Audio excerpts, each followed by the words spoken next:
Obyvatelia paneláku na banskobystrickom sídlisku Sásová mali dnes ráno nepríjemný budíček. Pre kúdoly dymu sa mnohí nedostali z bytu.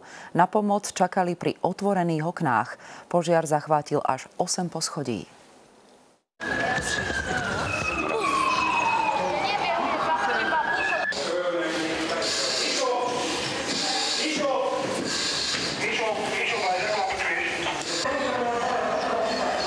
Ten oheň stúpal hore až na 12. Potom sme si dali na sebe len tepláky a utekali sme von. Dačo buchlo.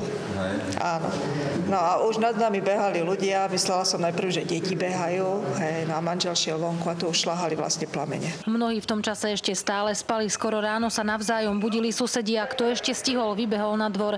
Tí, čo sa z bytu nedostali pre nepríjemný dym, stáli pri pootváraných oknách. Štiplavý čierny dym, to nebolo vidno nič na chodbe. My sme boli v posteli, sme vybehli dnu. Nevedeli, čo máme robiť. Hasiči museli prejsť všetkých 12 poschodí, postupne prehľadali chodby a byt po byte. V paneláku žije viac ako 60 rodín, kontrolovali, či sú všetci v bezpečí.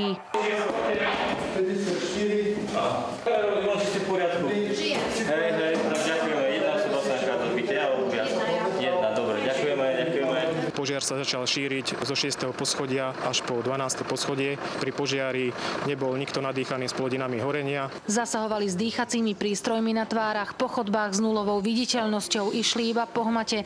Museli nájsť hydranty a požiar na niekoľkých poschodiach dostať pod kontrolu.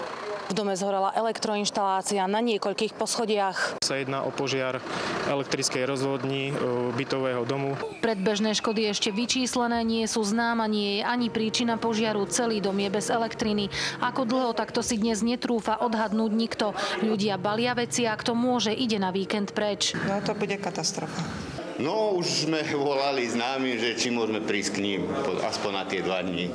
Z Banskej Bystrice Katarína Kováčiková, televízia JOJ. Britskí konzervatívci